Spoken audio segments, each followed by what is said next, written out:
Por otra parte, los que creen en un rapto secreto afirman que la voz de mando, la voz de arcángel y la trompeta de Dios solo la oirán los cristianos.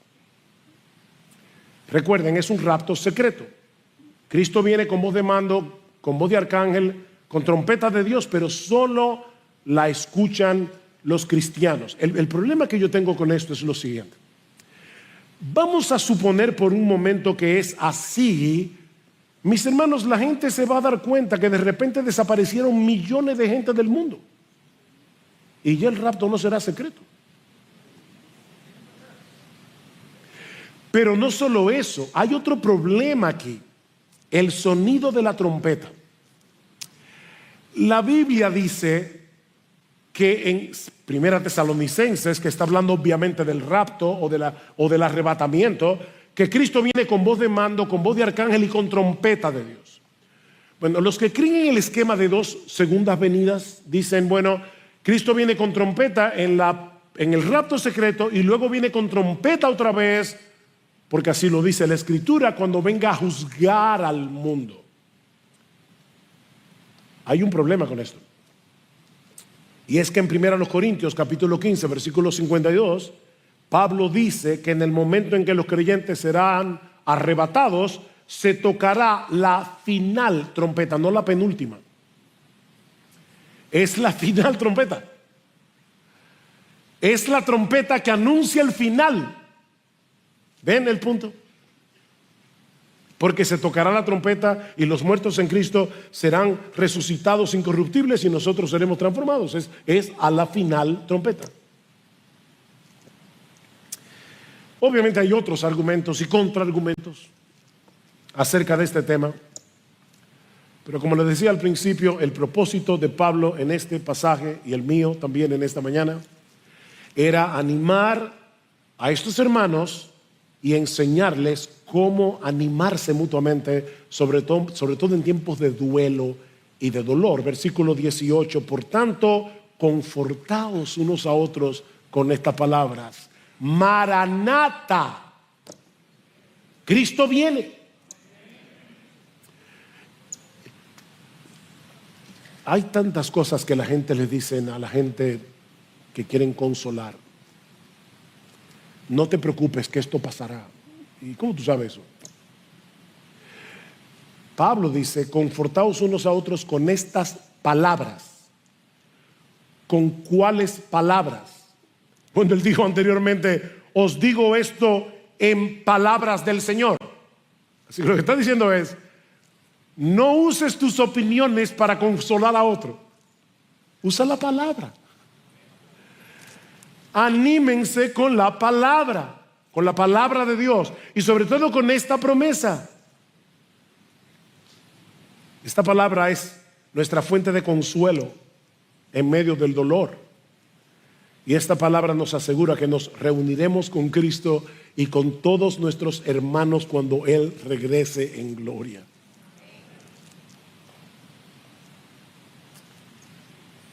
Y eso nos hace ver que este pasaje está conectado con el anterior que vimos el domingo pasado, acerca del amor. ¿Por qué?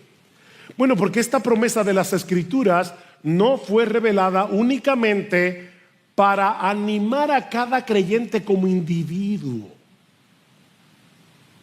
sino como miembro de una iglesia, como parte de una familia.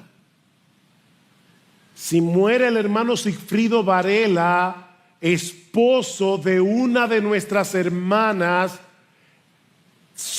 tío de una de nuestras hermanas, es el dolor de ellas y es el dolor de la iglesia. Llorad con los que lloran. Somos una familia. ¿Y qué es lo que dice Pablo aquí? Debemos animarnos unos a otros cuando llegue el sufrimiento a la vida de nuestros hermanos en la fe. Y qué mejor consuelo que este: Cristo viene. Cristo viene. Y todos los que hemos creído en Él saldremos a encontrarnos en una procesión impresionante para no separarnos nunca más, ni de Él, ni de aquellos amados hermanos y familiares que ya partieron con Jesús y que nos están esperando allá arriba. El que niega la segunda venida de Cristo es un falso maestro. Ahora, tener diferencias en cuanto a los detalles relacionados con este evento no es una herejía, no es una falsa doctrina. Habiendo hecho esta aclaración, vamos a acercarnos ahora a este pasaje del cual podemos extraer por lo menos 3 enseñanzas. Y la primera es que la ignorancia doctrinal suele producir inquietud y confusión. La ignorancia doctrinal suele producir inquietud y confusión. Noten lo que dice Pablo en el versículo 13. No queremos, hermanos, que ustedes ignoren acerca de esto. No queremos que ustedes estén en ignorancia porque esta ignorancia genera inquietud. Mis hermanos, la mala teología hace daño. La mala teología genera inquietud, genera confusión. De manera que la preocupación de Pablo es pastoral. Este pasaje no fue escrito para satisfacer nuestra curiosidad sobre quién es el anticristo o todos los detalles acerca de la última venida. No, hermanos, este pasaje fue escrito para lidiar con el dolor de estos hermanos que estaban en duelo porque sus familiares, sus seres queridos habían muerto. Y Pablo quiere darles una mejor comprensión bíblica sobre esta doctrina para consolar sus corazones. Y vuelvo y repito, hermanos, esa es mi intención. En estos últimos meses, esta iglesia ha visto partir a muchos de sus miembros, sobre todo los mayores. Y ayer partió uno de nuestros hermanos. Lo que queremos es traer consuelo.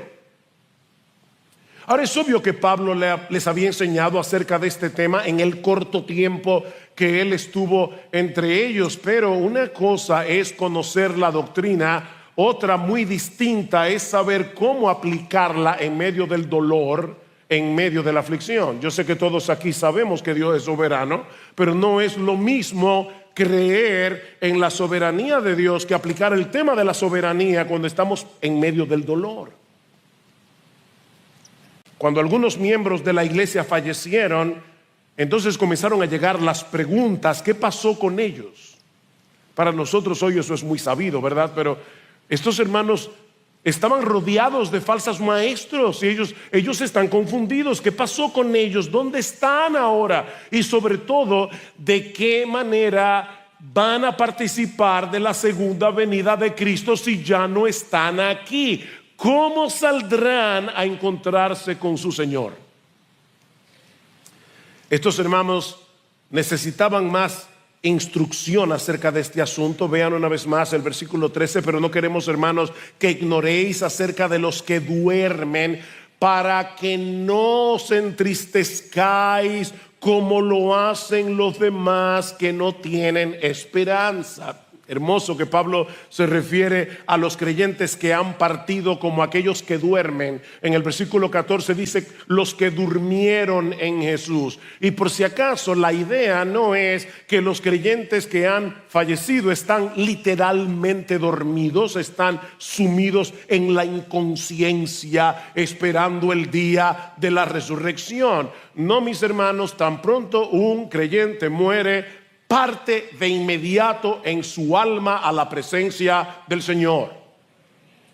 Cristo le dijo al ladrón en la cruz: hoy estarás conmigo en el paraíso. En 2 Corintios capítulo 5 versículo 8, Pablo dice: yo prefiero partir y estar con Cristo, lo cual es muchísimo mejor. Filipenses, versículo 1, capítulo 1 versículo 23, yo partir y estar con Cristo. O dice en el capítulo 5, versículo 8, 2 Corintios 5, 8, cuando uno muere, está fuera del cuerpo, pero presente al Señor. ¿Ven? Presente al Señor inmediatamente y bien despiertos. Pero sus cuerpos permanecen dormidos hasta que sean despertados en la resurrección. La palabra griega que se usa para dormir es la palabra koimao, y es por eso que el lugar donde se entierra a los muertos, los griegos le llamaban el koimeterion, o sea, el lugar de dormir, de donde viene nuestra palabra cementerio. El cementerio es el lugar donde duermen los cuerpos de los que han muerto. Los cuerpos de aquellos que durmieron en Jesús, es decir, que murieron siendo cristianos, que murieron habiendo estado unidos a Cristo por la fe, dice Pablo, van a ser despertados en la resurrección. Por eso están sus cuerpos dormidos, porque van a despertar en la resurrección.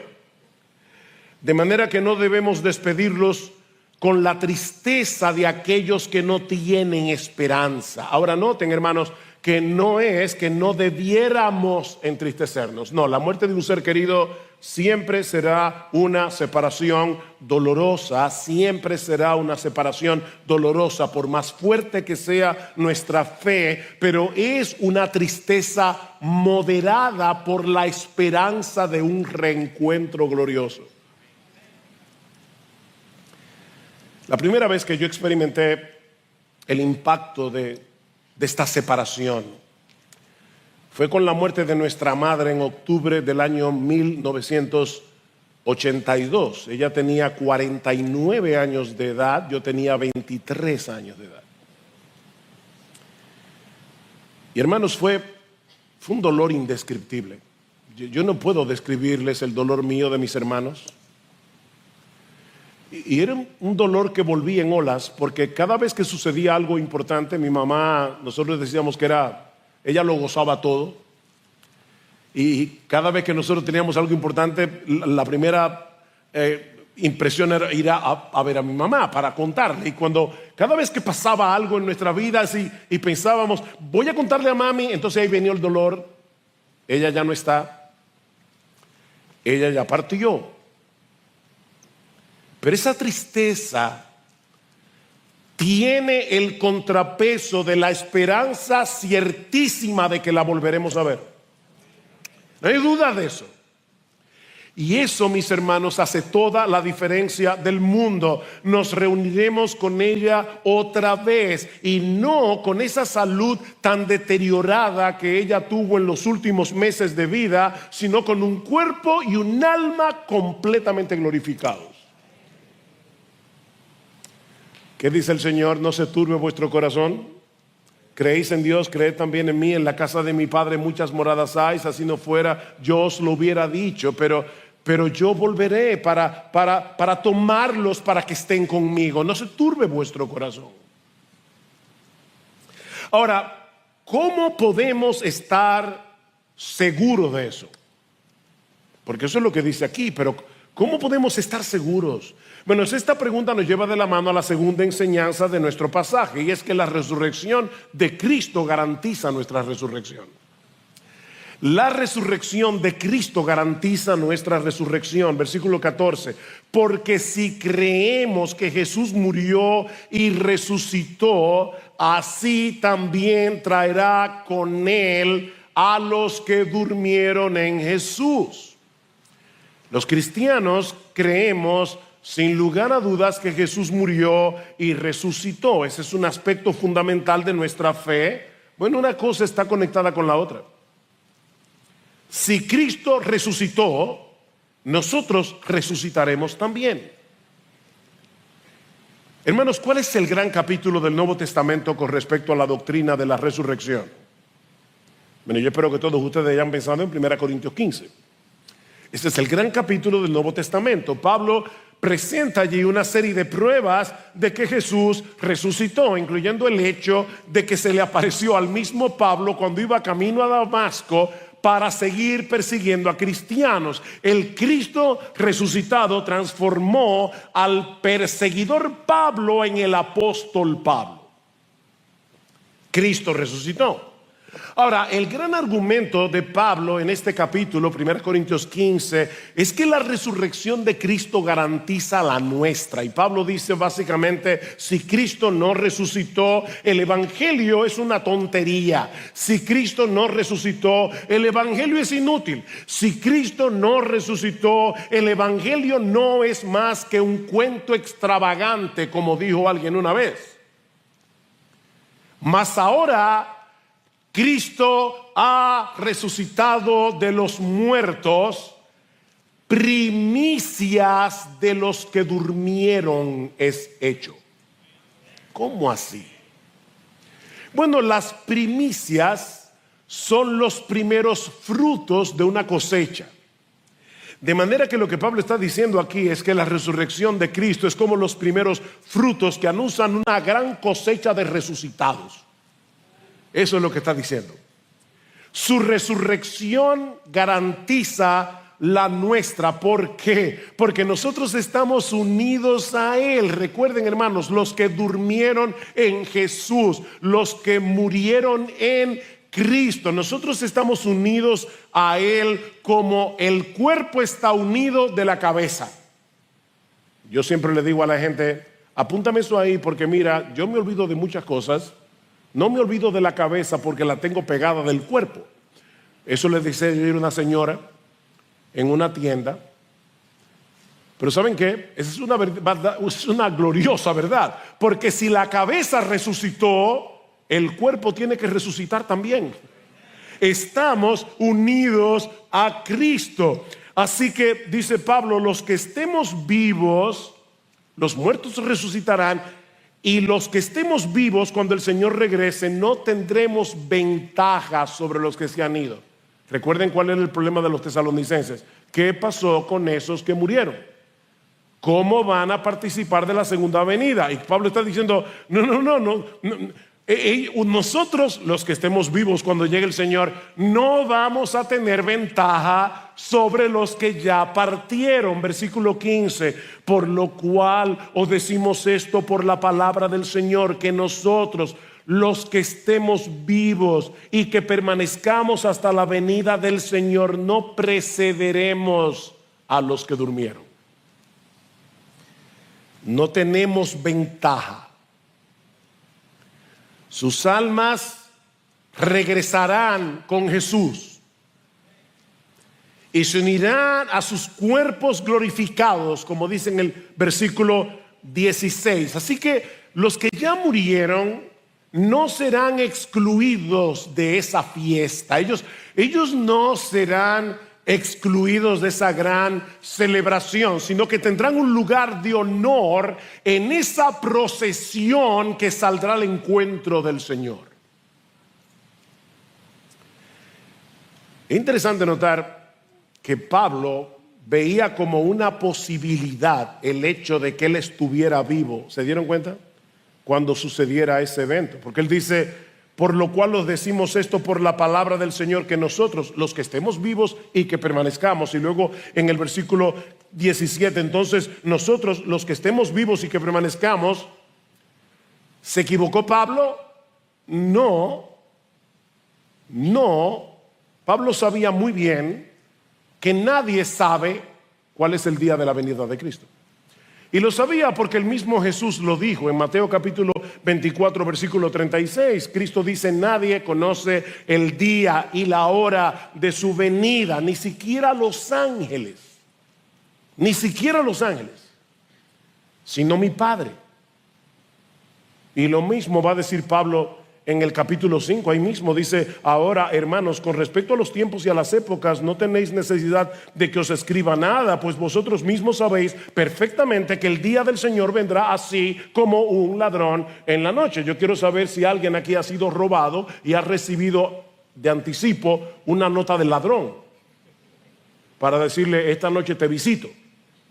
No, el ladrón llega sin avisar, y lo que Pablo está diciendo, así será la venida del Señor. Así que Pablo no está diciendo, yo estoy completamente seguro que el día que Cristo vuelva yo voy a estar aquí vivo.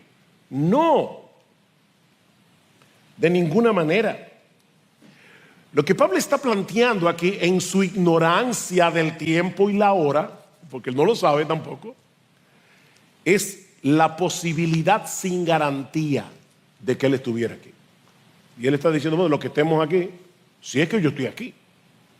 Y lo sabemos porque en otros textos, como 2 Corintios capítulo 4, versículo 14, Pablo dice que los cristianos sabemos que aquel que resucitó al Señor Jesús, a nosotros también nos resucitará. Ahora Pablo se está incluyendo entre los que van a estar muertos cuando llegue el Señor y que van a ser resucitados.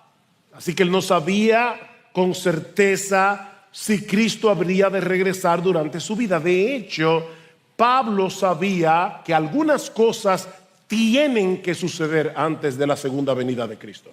Hermano, déjenme hacerles una pregunta, porque es muy popular que la gente diga Cristo puede venir en cualquier momento. ¿De verdad? Como la Biblia dice que viene como ladrón en la noche, eso no quiere decir en cualquier momento. Eso quiere decir que tú y yo no sabemos cuándo es. No quiero ser irreverente, pero Cristo pudiera venir en los próximos 15 segundos. O en los próximos 10. O en los próximos 5. Porque Pablo sabía que no. Él está diciendo, es probable que yo esté vivo, pero Pablo sabía que algunas cosas tienen que suceder antes de la segunda venida. Desde la perspectiva de Pablo, él sabía que el templo de Jerusalén tenía que ser destruido, porque Cristo lo profetizó en el año 70. Así que Pablo sabía que Cristo no podía llegar en cualquier momento hasta que el templo no estuviera destruido en la ciudad de Jerusalén. En el capítulo 2 de 2 Tesalonicenses, Pablo dice, no se dejen inquietar por aquellos que están diciendo que ya Cristo vino y que llegó el rapto de la iglesia, el arrebatamiento de la iglesia, porque eso no sucederá sin que antes venga el anticristo en el contexto de una gran apostasía religiosa. Así que Pablo sabía que algunas cosas tenían que suceder antes de la segunda venida.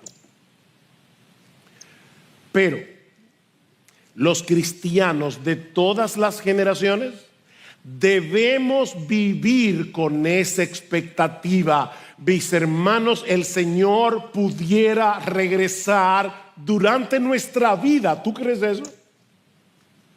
Eso pudiera suceder. Esa es la esperanza bienaventurada del cristiano, como dice Pablo en Tito 2:14. Debemos vivir a la espera de nuestro Señor. ¿Y sabes lo que va a pasar cuando tú vivas a la espera del regreso de tu Señor? Como tú no sabes cuándo es, puede ser antes de que tú te mueras. ¿Tú lo crees? ¿Y qué pasará cuando tú vivas a la luz de esa expectativa? Déjame hacerte una pregunta. Mi hermano, ¿qué pasaría si tú supieras con toda certeza que el presidente de la República, nuestro presidente, va a visitar tu casa antes de las elecciones de mayo? Fíjate, tú no sabes qué día es, pero tú sí sabes que antes de las elecciones el presidente va a tu casa. ¿Cómo te impactará esa noticia? Y yo estoy seguro que tú vas a arreglar algunas cosas. Yo estoy seguro que en tu agenda eso tiene prioridad. Bueno, lo que Pablo está diciendo aquí es que nuestra prioridad, lo que debe afectar nuestra agenda día tras día, es la venida de nuestro Señor. Cristo viene, y eso es más seguro y es más importante, 1000 veces más importante que cualquier presidente visite tu casa mañana. Cristo vuelve. Y nosotros debemos vivir a la espera de su regreso. ¿Saben por qué? Porque la espera del regreso de Cristo produce santidad en el creyente. Dice Primera de Juan capítulo 3 que nosotros sabemos que cuando Él se manifieste seremos semejantes a Él porque le veremos tal como Él es. Y todo aquel que tiene esta esperanza en Él se purifica a sí mismo, así como Él es puro. Eso pudiera suceder durante nuestra vida aquí en la tierra. Ahora, sea que estemos vivos o que estemos muertos, ningún cristiano será excluido de esa fiesta, de esa celebración. Lo que nos lleva a la tercera enseñanza de nuestro pasaje. Y es que en la segunda venida de Cristo, todos los cristianos de todas las épocas, saldremos a encontrarnos con Él para estar para siempre con Él. ¿Qué dice el versículo 16? Pues el Señor mismo descenderá del cielo con voz de mando, literalmente con un grito de mando, con voz de arcángel y con la trompeta de Dios, y los muertos en Cristo se levantarán primero. Entonces nosotros, los que estemos vivos y que permanezcamos, seremos arrebatados juntamente con ellos en las nubes al encuentro del Señor en el aire, y así estaremos con el Señor siempre.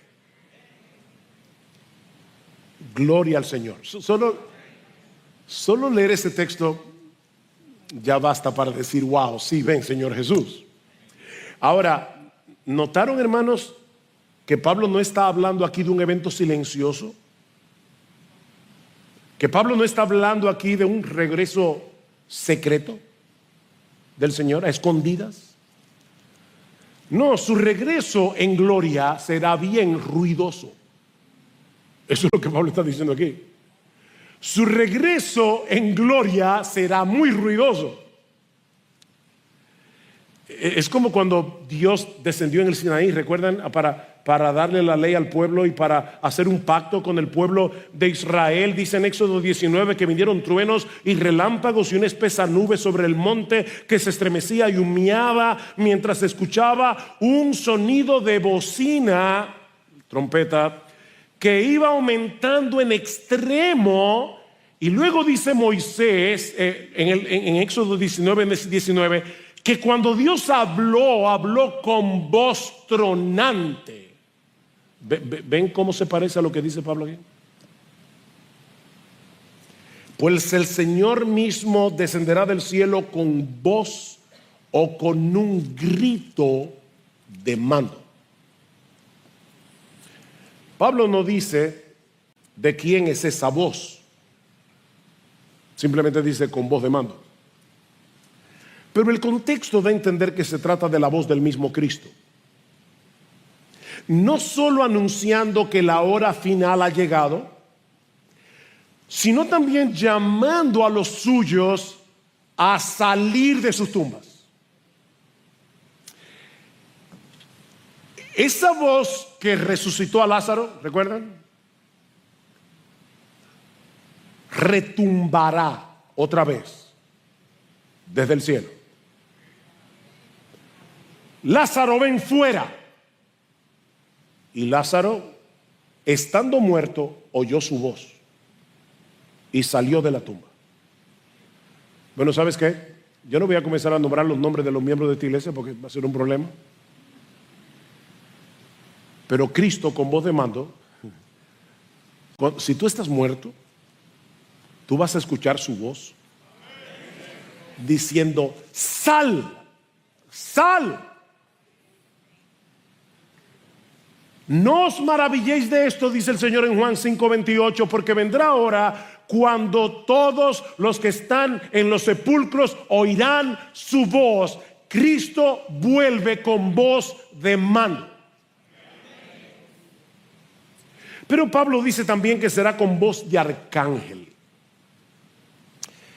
La palabra arcángel, de arqui, ángel, el ángel principal, el ángel de rango superior dentro de la jerarquía celestial. En la Biblia se mencionan por lo menos explícitamente al arcángel Miguel, al arcángel Gabriel, pero Pablo no especifica de quién se trata. Lo que sí sabemos por el mismo Jesús es que su regreso en gloria será en compañía de ángeles. Dice en Mateo 24:31 que él enviará a sus ángeles con gran voz de trompeta. Aquí está el tercer elemento que Pablo menciona en el texto. Y juntará a sus escogidos de los cuatro vientos, desde un extremo del cielo hasta el otro. ¿Cuál es el tercer elemento que Pablo menciona? Voz de trompeta. Y en varios textos del Antiguo Testamento se dice que las trompetas anuncian la llegada del día del Señor, cuando Dios interviene para reunir a su pueblo y para salvarlos de sus enemigos. Pablo va a mencionar de nuevo este sonido de trompeta en 1 Corintios capítulo 15, en el contexto de la resurrección de los muertos y de la transformación de aquellos que estén vivos en la venida del Señor. He aquí os digo un misterio: no todos dormiremos, pero todos seremos transformados en un momento, en un abrir y cerrar de ojos, a la final trompeta, porque se tocará la trompeta y los muertos serán resucitados incorruptibles y nosotros seremos transformados. En lo que tú pestañeas es la idea. Cuando Cristo regrese en gloria, los que murieron en Él serán resucitados, los creyentes que estén vivos serán transformados y todos juntos seremos arrebatados para salir al encuentro del Señor. Versículo 17. Entonces nosotros, los que estemos vivos y que permanezcamos, seremos arrebatados juntamente con ellos en las nubes al encuentro del Señor en el aire, y así estaremos con el Señor siempre. No deja de ser sorprendente la sencillez de esta descripción, porque, mis hermanos, este es el texto del Nuevo Testamento que nos provee más detalles acerca del arrebatamiento o el rapto de la iglesia.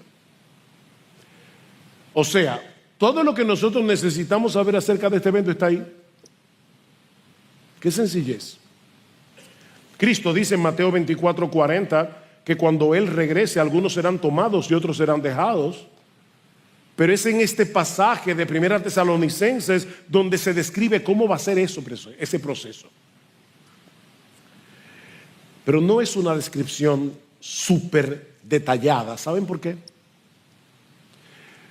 Porque, a diferencia de lo que sucede hoy, en medio de lo que yo llamaba el domingo pasado una histeria escatológica que hay en algunas iglesias, una histeria con respecto al tema de los últimos días, muy diferente a lo que sucede hoy en algunos contextos, mis hermanos, el énfasis de este pasaje no está en el arrebatamiento. Ese no es el tema. El tema de este pasaje es nuestra reunión con Cristo y con los suyos en su venida. Ese es el énfasis.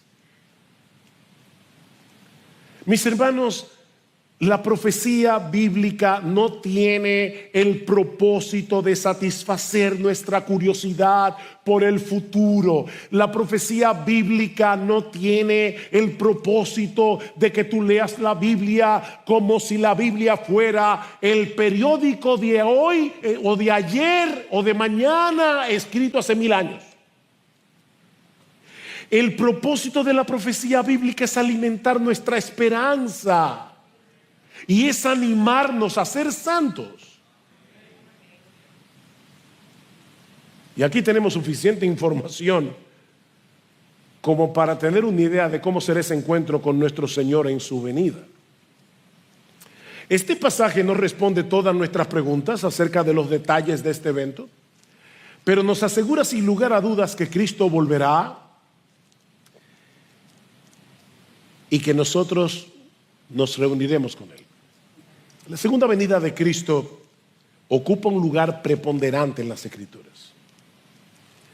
23 de los 27 libros del Nuevo Testamento mencionan la segunda venida de Cristo. Uno de cada 30 versículos del Nuevo Testamento o habla directamente de la segunda venida o de algún evento relacionado con la segunda venida. Hermanos, es obvio que el Espíritu Santo quiso darle mucha importancia al tema de la segunda venida. ¿Sabes por qué? Porque tú y yo debemos vivir a la espera de ese evento, sea que estemos vivos, sea que estemos muertos. Cuando eso ocurra, nos reuniremos con Él.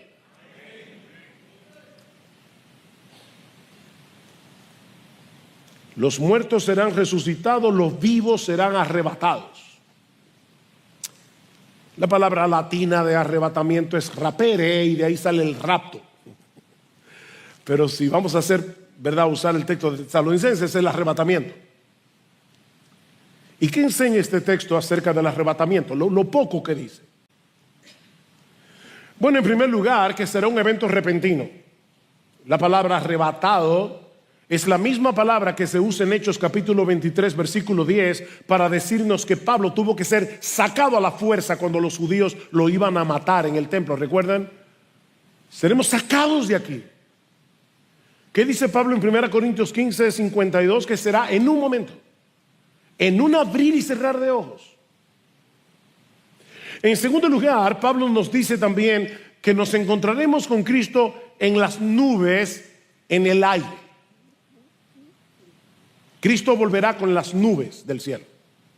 Y esto es muy significativo porque las nubes siempre están presentes cuando el Señor viene a encontrarse con su pueblo, siempre.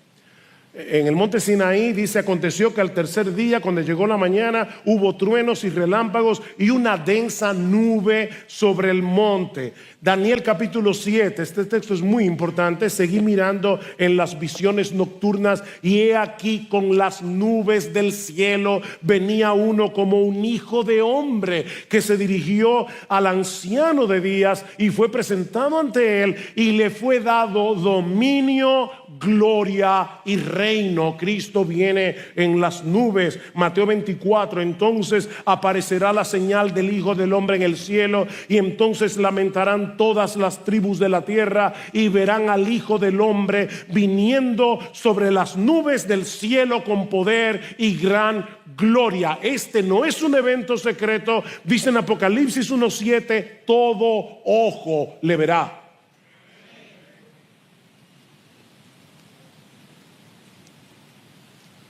En Hechos 1, 9 al 11, cuando Jesús asciende a los cielos delante de los azorados discípulos, Lucas dice que a Cristo le recibió una nube que le ocultó de sus ojos.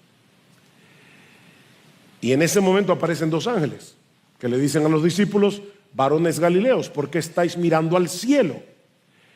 Este mismo Jesús que ha sido tomado de vosotros al cielo, así vendrá en esas mismas nubes que lo llevaron, como le habéis visto ir al cielo. Cristo viene con las nubes del cielo para encontrarse con nosotros en el aire. Dice el texto: seremos arrebatados juntamente con ellos en las nubes al encuentro del Señor. Ahora, esta palabra es importante, es la palabra griega apantesis, y esta palabra significa salir al encuentro de alguien importante para darle la bienvenida fuera de la ciudad y regresar con él a la ciudad. De hecho, aparte de aquí, solamente aparece 2 veces en el Nuevo Testamento, 2 veces. En la parábola de las vírgenes, que eran en esa época las damas de honor de la novia, pero a cambio de ahora que las damas de honor acompañan a la novia, en la época de Jesús acompañaban al novio para llegar al lugar donde se iba a celebrar la boda. Y dice que esas vírgenes salieron al encuentro del novio. Ahí está la palabra pantesis. No para quedarse en la calle, obviamente, sino para llegar a la boda con el novio. Es la misma palabra que se usa en Hechos 28:15, cuando dice que Lucas y Pablo llegan a Roma y dice que los hermanos salieron a recibirlos, a pantesis, para entrar con ellos en la ciudad de Roma. De manera, mis hermanos, que el cuadro que Pablo nos está presentando aquí es el de todos los ciudadanos del cielo, nosotros los cristianos, vivos y muertos, o mejor dicho, ya resucitados los muertos, saliendo a recibir al legítimo rey del universo que viene a tomar posesión de su trono para venir a reinar con los suyos. Eso es lo que Pablo está mostrando aquí. Ahora, Pablo no dice si subiremos al cielo o si bajaremos a la tierra. ¿Se dieron cuenta? Dice alguien, Pablo nos deja en vilo, nos deja literalmente en el aire. O sea, lo que dice es que saldremos a encontrarnos con el Señor en el aire. ¿Y qué pasa a partir de ahí? Hermanos, es que ese es el punto. No importa lo que va a pasar a partir de ahí. Lo que importa es que así estaremos para siempre con el Señor. ¿Se dan cuenta, mis hermanos, cuál es el énfasis de Pablo? Obviamente no nos vamos a quedar flotando en el aire. Pablo dice en 1 Corintios capítulo 6 versículo 2 que nosotros los santos juntamente con Cristo juzgaremos al mundo. Así que obviamente no nos vamos a quedar flotando, pero lo que realmente importa es que estemos donde estemos, estaremos con Él, con nuestro Salvador. Pablo dice en Colosenses capítulo 3 versículo 4, cuando Cristo vuestra vida se manifieste, entonces vosotros también seréis manifestados con Él en gloria. Eso es lo que tú y yo debemos estar esperando si somos cristianos. Ahora, quiero ser justo con aquellos que piensan diferente a nosotros. Así que déjeme dar por lo menos 2 o 3 argumentos y dar una respuesta. Aquellos que plantean el regreso de Cristo en 2 etapas, un rapto secreto, que en realidad son 3 segundas venidas en ese esquema. Y no estoy siendo irónico, porque según este esquema, Cristo viene en el rapto secreto, luego viene después de la tribulación y luego viene después del milenio. O sea que son 3 segundas venidas. Pero lo que yo estoy diciendo es que la Biblia solo plantea una segunda venida. Una segunda venida. No 2, no 3. Pero los que creen en este esquema nos dicen que Pablo no puede estar hablando aquí de la segunda venida de Cristo en gloria para llegar a la tierra, porque aquí no se dice nada de lo que sucederá con los incrédulos. Bueno, no dice nada porque esa no era la inquietud de los tesalonicenses. Esa no era su preocupación. Pablo no tenía por qué hablar de ese tema en ese contexto, porque él está tratando de consolar a hermanos que estaban en duelo. De todos modos, Pablo sí habla de este tema en el capítulo siguiente. En el capítulo 5, versículo 2 dice, pues vosotros mismos sabéis perfectamente que el día del Señor vendrá así como un ladrón en la noche, que cuando estén diciendo paz y seguridad, entonces la destrucción vendrá sobre ellos repentinamente como dolores de parto a una mujer que está encinta y no escaparán. Así que Pablo sí habla de los impíos, pero no en el pasaje que estamos estudiando. Luego lo va a mencionar otra vez en la segunda carta, en el capítulo 1, y es importante que ustedes lean conmigo este texto, segundo a los Tesalonicenses, capítulo 1, versículo 6, porque después de todo es justo delante de Dios retribuir con aflicción a los que os afligen y daros alivio a vosotros que sois afligidos, y también a nosotros cuando el Señor Jesús sea revelado desde el cielo con sus poderosos ángeles en llama de fuego, dando retribución a los que no conocen a Dios y a los que no obedecen al evangelio de nuestro Señor Jesucristo. Estos sufrirán el castigo de eterna destrucción, excluidos de la presencia del Señor y de la gloria de su poder cuando Él venga para ser glorificado en sus santos en aquel día y para ser admirado entre todos los que han creído. Ven, hermanos, es una sola segunda venida que va a traer bendición a los cristianos, perdición a los incrédulos. De paso, mi amigo, si tú no eres creyente, si tú no has creído en Cristo, la segunda venida del Señor no es una bendición para ti. Ven a Cristo hoy cuando todavía tienes tiempo de arrepentirte. Ven a Cristo hoy cuando todavía tienes tiempo de arreglar tus cuentas con Él. Y recuerdo que le decía al médico: mire, doctor, si yo pudiera tomarme una pastilla para que el dolor de mi hija se traspase a mi cuerpo, yo me lo tomaría sin dudar. Sin dudar. Mis hermanos, Jairo hizo lo que cualquier padre hubiera hecho en su situación. Los padres somos capaces de hacer lo que sea por amor a nuestros hijos. Jairo sabía que no tenía mucho tiempo para estarse preocupando por guardar el protocolo de una persona de su rango. Él iba a hacer todo lo que estuviera a su alcance para salvar a la niña, aunque eso le costara su reputación, aunque eso le costara muchas amistades. Pero entonces en la historia ocurre algo inesperado que pone a prueba la fe de Jairo. Jesús se detiene a tratar el caso de una mujer enferma en vez de seguir avanzando hacia donde estaba la niña moribunda. Por eso yo he titulado esta segunda escena una dilación incomprensible. Una dilación incomprensible. Versículo 25. Y una mujer que había tenido flujo de sangre por 12 años y había sufrido mucho a mano de muchos médicos y había gastado todo lo que tenía sin provecho alguno, sino que al contrario había empeorado, cuando oyó hablar de Jesús, se llegó a él por detrás entre la multitud y tocó su manto. Definitivamente la providencia de Dios es tan extraña en ocasiones. Mis hermanos, ¿qué edad era la que tenía la hija de Jairo? A ver si estaban despiertos.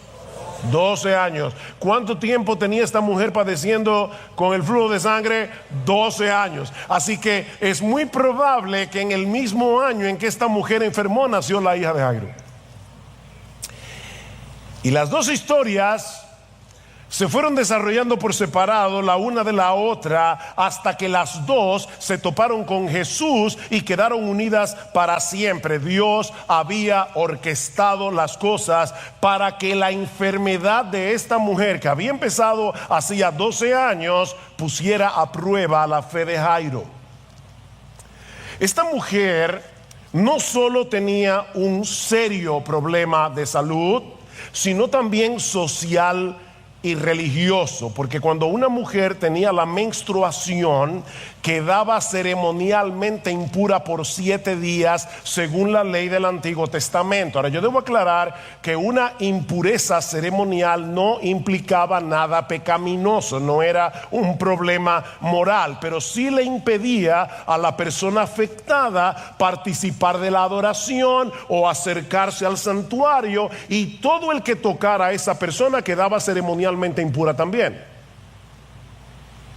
De manera que esta mujer llevaba 12 años sin la posibilidad de tener una vida normal. 12 años. Aparte de la debilidad que seguramente padecía por la constante pérdida de sangre, muy probablemente esta mujer había tenido que sufrir vergüenza, soledad. ¿Quién sabe si algunos en el barrio cuchicheaban contra ella diciendo algún pecado cometió para que Dios la castigara de esa manera? Mis hermanos, todo eso se suele mezclar en medio de la prueba. Y para colmo de males, ella había gastado todos sus recursos yendo de un médico a otro. Yo me puedo imaginar perfectamente, acaba de llegar un individuo a Capernaum, que eso es lo último de... Él es el médico chino y la muchacha iba ahí, gastaba su dinero, nada de nada. Dice Marcos que más bien le iba peor y peor y peor. Esta mujer había perdido toda esperanza hasta que de repente se entera que Jesús ha vuelto a Capernaum.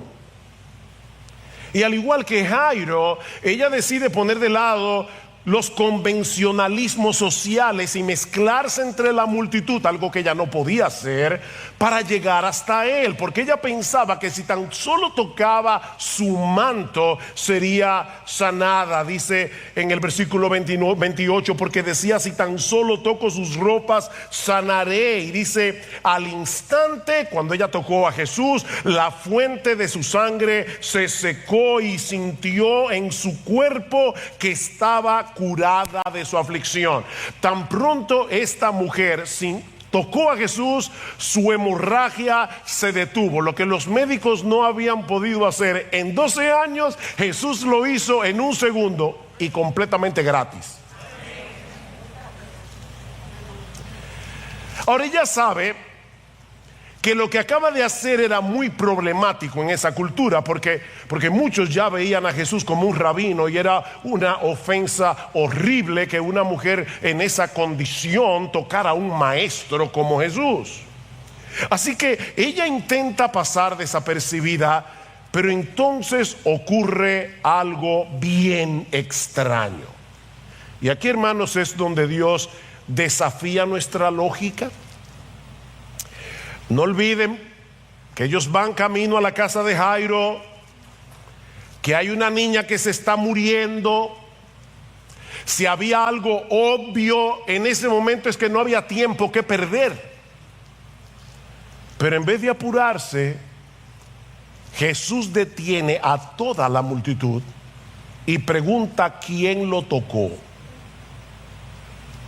Versículo 30. Y enseguida Jesús, dándose cuenta de que había salido poder de él, volviéndose entre la gente, dijo: ¿quién ha tocado mi ropa?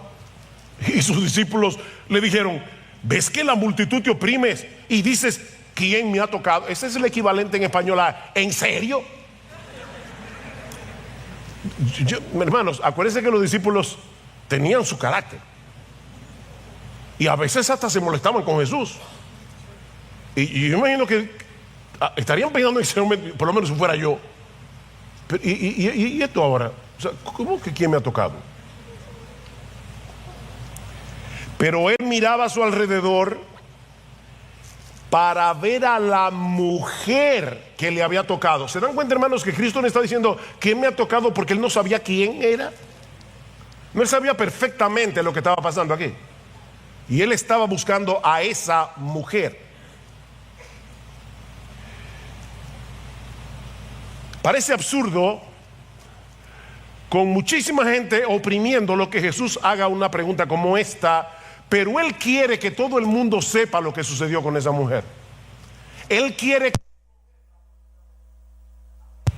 Versículo 33. Entonces la mujer, temerosa y temblando, dándose cuenta de lo que le había sucedido, vino y se postró delante de él y le dijo toda la verdad. Y Jesús le dijo: hija, tu fe te ha sanado, vete en paz y queda sana de tu aflicción. Hay al menos 3 detalles aquí a los que yo quiero llamar la atención de ustedes por un momento. La primera es que el Señor está aprovechando esta ocasión para darle una instrucción teológica a esta mujer. Recuerden que ella creía que por tocar el manto de Jesús podía sanarse, pero ahora Jesús le hace ver que su ropa no tiene ningún poder. Su ropa no tuvo nada que ver con el milagro. Tu fe fue por medio de la fe que nada, no por causa de la ropa. Mis hermanos, la ropa de Jesús no tenía ningún poder. De hecho, ni siquiera la fe tiene poder para hacer absolutamente nada. Yo escucho a la gente que dice, la fe mueve montañas. No, la fe no mueve ni una hormiga, la fe no hace nada. La fe no mueve montañas. Mueve la montaña es Cristo por medio de la fe. Es Cristo el que obra por medio de la fe. Como dice un comentarista, esta mujer tenía una fe fuerte y una teología débil. Así que Jesús aprovecha la ocasión para exaltar su fe y corregir su teología. No fue mi ropa, mujer, fue tu fe en mí. Lo segundo que hace Jesús aquí es declarar públicamente que esta mujer había sido librada de su impureza ceremonial. Eso era importante. Porque por primera vez en 12 años esta mujer comenzaría a vivir una vida normal. Por primera vez, por primera vez iba a poder mezclarse con la gente, ir al mercado, hablar con sus amigas. Por primera vez iba a recibir un abrazo en 12 años. De manera que fue por su propio bien que Jesús no permitió que este milagro pasara desapercibido. Pero hay algo mucho más importante aquí. Versículo 34. Y Jesús le dijo: hija, tu fe te ha sanado, vete en paz y queda sana de tu aflicción. La palabra que se traduce como sanar es exactamente la misma palabra que se usa en el Nuevo Testamento para salvar. Así que hay un juego de palabras aquí. Ella se había acercado a Jesús para ser sanada, pero había encontrado en cambio sanidad y salvación, las dos cosas. Hija, tu fe te ha sanado. Por 12 años ella había llevado en su cuerpo un recordatorio de la corrupción que todos llevamos en el alma por causa de nuestros pecados. Pero Cristo en un instante no solamente había removido su aflicción física, sino también su culpa y su vergüenza. Hija, vete en paz. Disfruta a partir de ahora del shalom de Dios, porque has pasado a ser hija suya por medio de la fe. La palabra shalom significa disfrutar de la plenitud de vida que solo Dios puede dar. Es mucho más que ausencia de intranquilidad o ausencia de guerra, es plenitud. Yo he venido para que tengan vida, dice Jesús, y vida en abundancia. Esa vida abundante es el shalom de Dios. Vete en paz. Comienza a disfrutar de ese shalom. Ahora, de nuevo, hermanos, imagínense la irritación de los apóstoles y la angustia de Jairo, que ven aumento cada segundo. Su niña se está muriendo. La multitud que rodea a Jesús no lo deja avanzar más rápido, y ahora él decide detener la marcha para ponerse a conversar con esta mujer. Mis hermanos, lo que Jesús está haciendo aquí no solo parece irracional, humanamente hablando, parece irresponsable. ¿Qué pasaría si llegan al mismo tiempo a un hospital, a la emergencia, una niña adolescente que se está muriendo y una mujer con una enfermedad crónica pero no mortal? ¿A cuál de las dos debería tratar el médico de turno? La respuesta es obvia.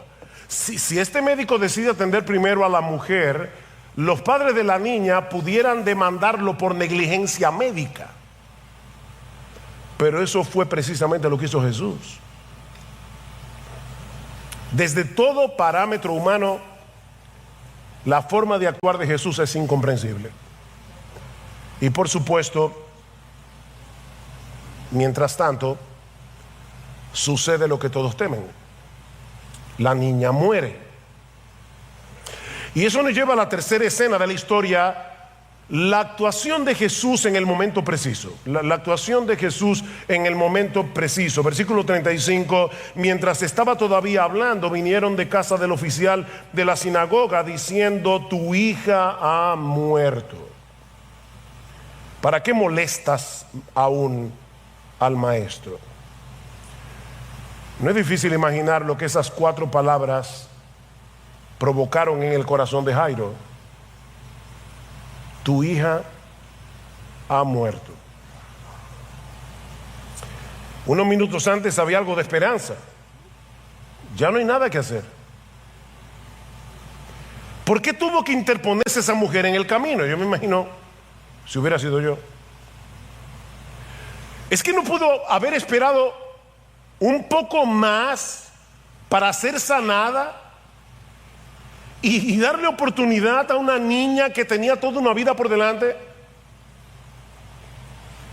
Pero entonces Jesús lo ayuda a poner las cosas en perspectiva. Versículo 36. Pero Jesús, oyendo lo que se hablaba, dijo al oficial de la sinagoga: no temas, cree solamente. 4 palabras aterradoras: tu hija ha muerto. 4 palabras llenas de esperanza: no temas, cree solamente. Mis hermanos, todos nosotros necesitamos que el Señor nos ayude a pensar correctamente, porque la prueba suele producir turbación y disparar nuestras dudas. A nosotros nos encantaría que en el momento de la prueba lo primero que se disparara fuera la fe, pero lo que ocurre en realidad es que lo primero que se dispara es la duda. Por eso decía Martin Lloyd-Jones que la fe consiste en aplastarle la cabeza a la serpiente de la duda. Hay algo que tú tienes que hacer con la fe.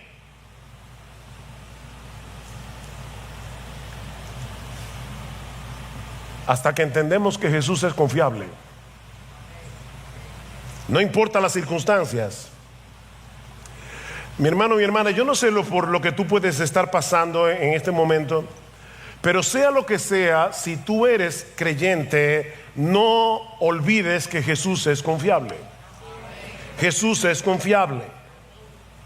Tal vez en algún punto de la historia Jairo llegó a pensar que Jesús no había actuado con la rapidez que el caso ameritaba. Si tan solo se hubiera apresurado un poco más, su hija estaría viva. Pero el Señor sabía que no había razón alguna para apurar el paso. Las cosas debían suceder según la agenda de Dios, no según la agenda de Jairo, no según la agenda de los apóstoles, tampoco según la agenda tuya y mía. Miren, hermanos, si hay algo que aprendemos de las Escrituras es que nuestra noción del tiempo nunca es adecuada cuando estamos evaluando el tiempo de obrar de Dios. Saben que cada cultura tiene una noción particular del tiempo, y eso impacta considerablemente la manera como reaccionamos. Yo recuerdo cuando estuvimos el año pasado en la conferencia en Londres, me llamaba la atención que decía: el tren llegará a las 9:04. Y no pensé a las 9 redondo, no, a las 9:04. Y yo me quedaba con el reloj 4, ¡pam!, llegaba el tren. Los ingleses son increíbles. Ahora imagínense una boda entre un inglés y una dominicana.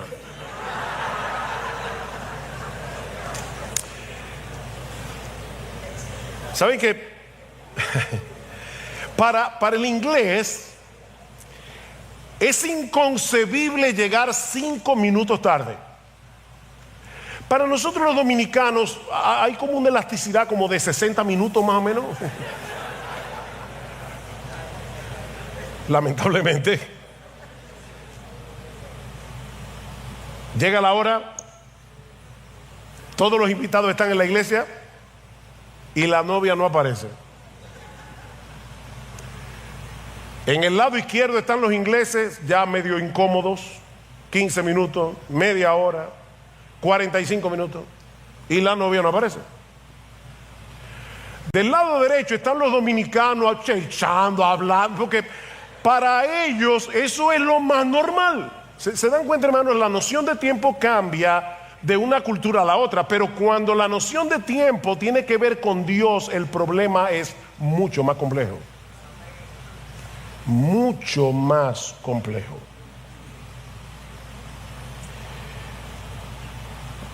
Abraham, yo te voy a dar un hijo, Génesis 12. ¿Cuándo? En 25 años. y tu pueblo va a ser, Génesis 15, esclavo en esta tierra, pero no te preocupes, yo lo voy a libertar y lo voy a traer de nuevo aquí. ¿Cuándo? No dentro de 400 años.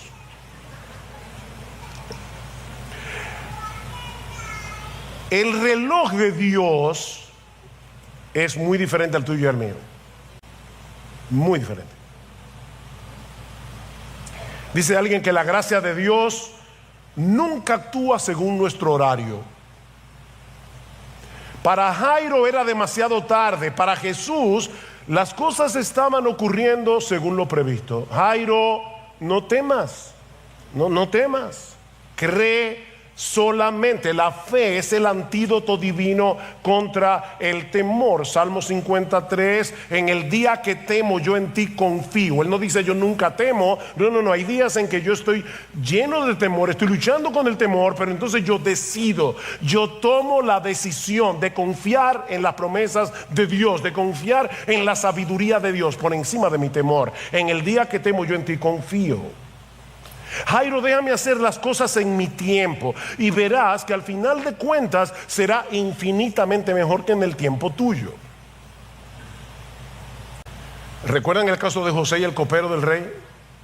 José le interpreta el sueño, le dice te van a liberar de aquí a 3 días, pero cuando lo hagan por favor acuérdate de mí. El copero es liberado en 3 días y se olvida de José. Qué pena, ¿verdad? No. Si José hubiera sido recordado por el copero, 3 días después hubiera sido un expresidiario en Egipto. Pero precisamente porque el copero se olvidó de José, por eso llegó José a ser el segundo en Egipto. Porque Dios sabe, el reloj de Dios funciona mejor que el tuyo y el mío. Confía en eso. Confía en eso.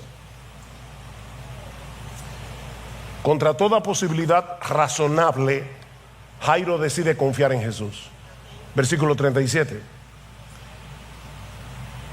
Y no permitió Jesús que nadie fuera con él, sino solo Pedro, Jacobo y Juan, el hermano de Jacobo. Y fueron a la casa del oficial de la sinagoga. Y Jesús vio el alboroto y a los que lloraban y se lamentaban mucho. En los días de Jesús habían lloronas profesionales. Eso es lo que se conoce como plañideras. De hecho, hace unos años hubo un concurso de plañideras en un país de América Latina. Son mujeres que las contratan en los velorios para llorar. Y de hecho, si buscas en los libros de historia, cuando murió Trujillo, contrataban gente para llorar. Si no recuerdo mal, se pagaban a 5 los gritos y a 10 los desmayos, para que se viera que el pueblo realmente estaba dolido por la muerte del dictador. Eso es real, hermanos, eso es historia patria. Bueno, lo que está pasando aquí es que cuando llegan a la casa de la hija, a la casa de Jairo, como Jairo era un hombre de buena posición económica, seguramente habían muchas plañideras. De hecho, Mateo dice que había una multitud de gente llorando. ¿Y cómo sabemos que esto no era sincero? Por lo que sucede inmediatamente después, versículo 39, o por lo menos en el caso de algunos. Dice, y entrando le dijo, ¿por qué hacéis alboroto y lloráis? La niña no ha muerto, sino que está dormida. Y se burlaban de él. ¿Ven cómo el llanto pasó a la burla en un segundo? Comenzaron a burlarse de Jesús. Pero Jairo sigue creyendo. Pero él, echando fuera a todos, tomó consigo al padre y a la madre de la niña y a los que estaban con él, y entró donde estaba la niña.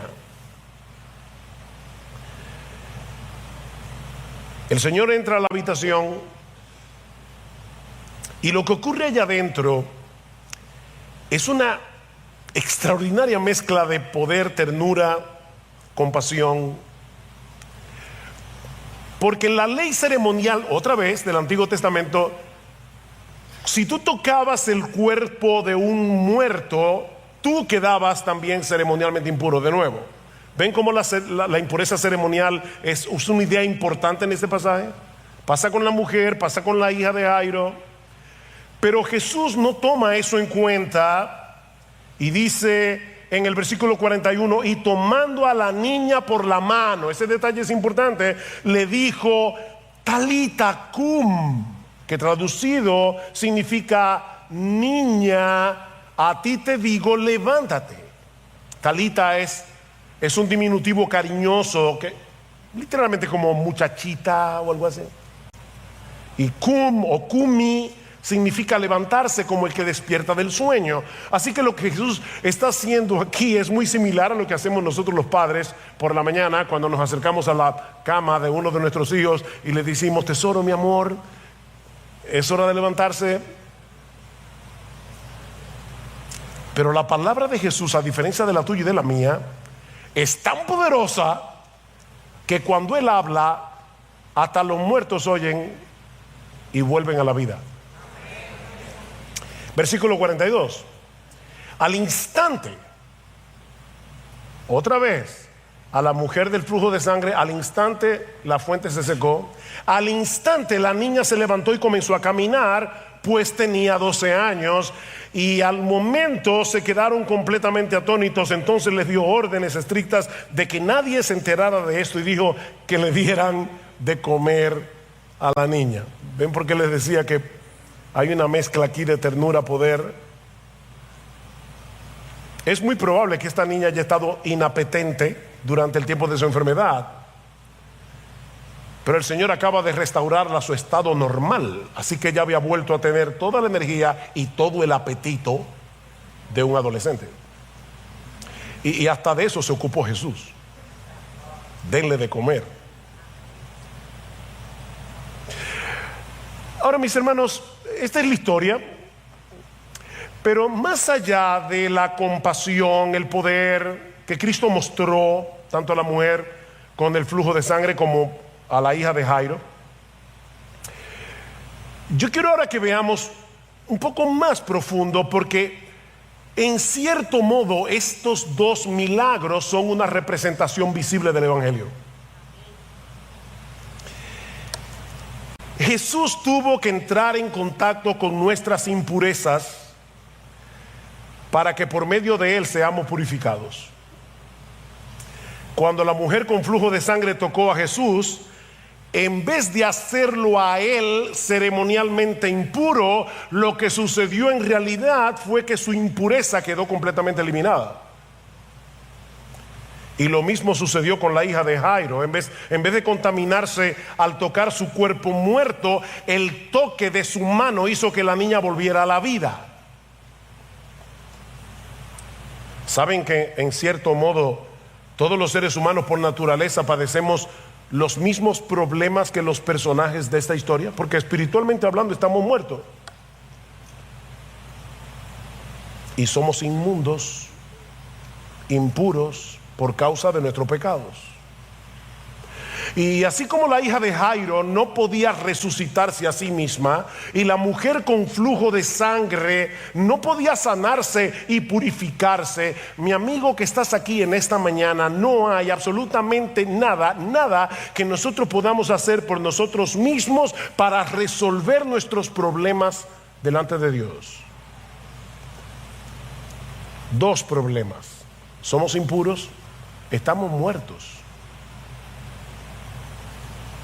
La buena noticia del Evangelio es que el Hijo de Dios se hizo hombre para mezclarse con nuestras impurezas sin ser contaminado por ellas, y luego morir en una cruz como si el pecador fuera Él, y así librarnos de nuestros pecados, de la vergüenza y de la culpa. Al que no conoció pecado, por nosotros a Él Dios lo hizo pecado, para que nosotros fuésemos hechos justicia de Dios en Él. Impresionante. Déjame hacerte una pregunta, mi amigo. ¿En qué cosas tienes puesta tu esperanza para cuando te toque partir de este mundo? Porque si no es en Cristo y en su justicia, en su muerte en la cruz, tu confianza es una ilusión. Tu confianza es una ilusión. Porque solo Cristo salva, y Él solo salva por medio de la fe. Solo Cristo salva, y Él solo salva por medio de la fe. En ningún otro hay salvación, porque no hay otro nombre bajo el cielo, no hay otro nombre bajo el cielo dado a los hombres en el cual podamos ser salvos. Hechos 4:12, solo en el nombre de Jesús. Hay un solo Dios, hay un solo mediador entre Dios y los hombres, y es Jesucristo hombre. Yo soy el camino, dice Jesús, yo soy el camino, la verdad y la vida. Nadie viene al Padre sino por mí. Solo Cristo salva, y Él solo salva por medio de la fe.